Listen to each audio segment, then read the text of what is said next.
Thousands of worshippers are gathered at Kwa-Khangelamankengane Royal Palace at this hour. That's where one of the biggest and oldest churches in KaZwelithini is hosting the Sabbath and Umgidi ceremony. It will be the first meeting between AmaZulu King MisuZulu, KaZwelithini and Shembe.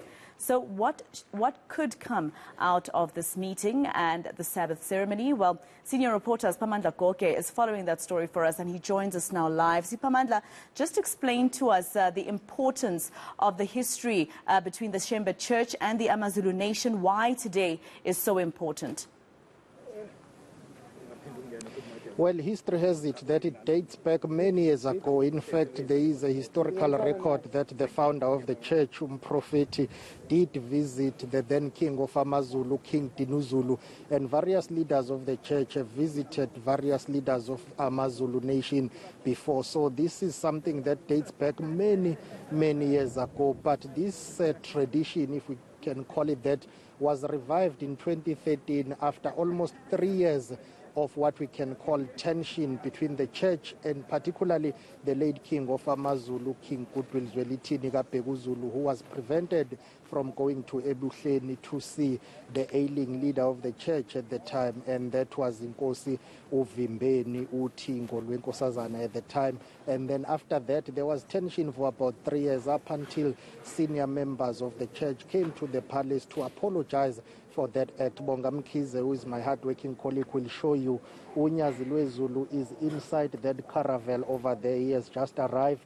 as we see thousands and thousands of members of the Nazareth Baptist Church continue to trickle in at Kwa-Khangelamankengane Royal Palace. The stage is being set. We expect that any minute from now the ceremony or the Sabbath will get underway. We still expect the arrival, or we are await the arrival of AmaZulu King, that is MisuZulu KaZwelithini. Both leaders will meet for the first time today, and it is historic in a sense that you've got thousands of members of the church here gathered at Kwa-Khangelamankengane Royal Palace. Of course, this comes at the back of what many people call the controversy after the Constitutional Court ruled that Unyazi is not the rightful heir to the throne, or should I say after the Con Court dismissed his application to appeal the decisions of the lower courts, including the trial court in Durban, which found that he is not the rightful heir to the throne. But right now we are joined by Prince Tulani Zulu, who speaks on behalf of the royal family and the king. Mtwana, thank you very much for your time. Why is this significant?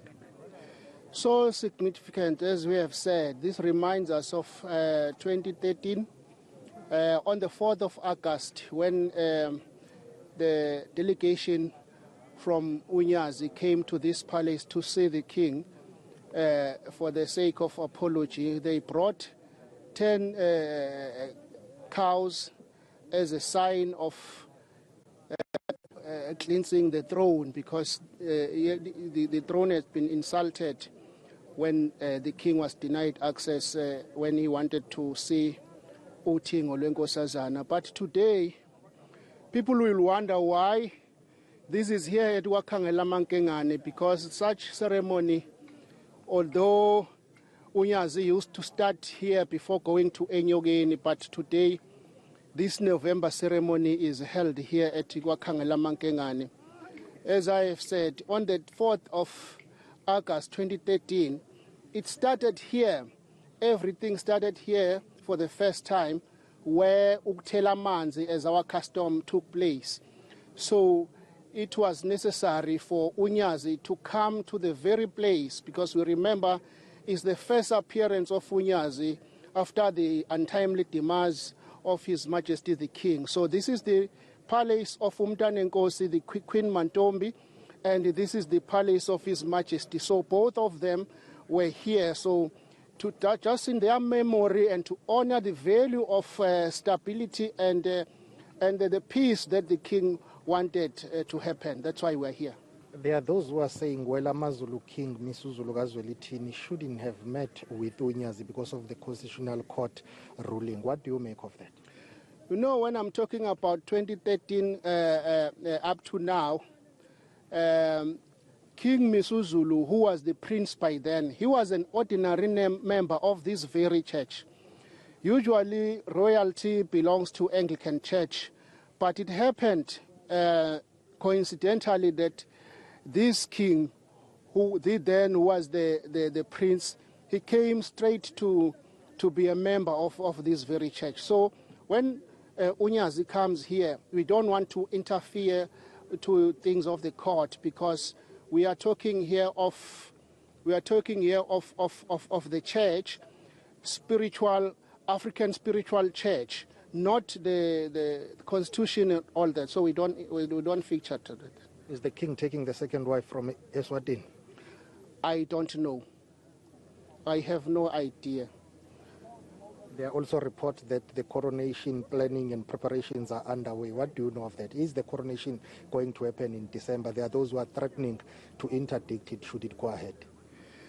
I've heard from the social media, but all I know, when the king is going to be coronated, because it's true that the king must be coronated by the nation, not by the government. Government is just a formality, but we have not yet sat down and talk about the coronation, traditional coronation as yet. I think the Undunankulu waZulu, Prince of Kwa-Khangelamankengane, is the one who's going to make such announcement, and the whole world must know that that is true. But if Undunankulu is still quiet about it, you must know that it's just social media lies, and we can't entertain that. There are reports that the case is going to be heard at the Pietermaritzburg High Court, those who are challenging the will of the late king, the 7th and 8th of December. Is that confirmed? Do you know that? Yes, of course. On the 6th and the 7th, we've heard that the case is going to start. So one cannot talk about it. We will hear the decision of the court and we take it from there. Dwana, thank you very much for your time. That is Prince Thulani Zulu. He speaks on behalf of AmaZulu Royal Family and King MisuZulu KaZwelithini, as thousands and thousands of members of the Nazareth Baptist Church continue to flock to Kwa-Khangelamankengane. This is going to be a 2-day event. Today's ceremony is going to be in 2 parts. There is one session in the morning, and then there's another one in the afternoon as well. As we take it back to you in studio, Masego. All right, let's leave it there for now. Senior reporter Siphamandla Goge. I've been getting a lot of flack from some of my colleagues about the pronunciation of Kwa-Khangelamankengane, and I do apologize. I do get it wrong here and there, and I do beg your pardon for that.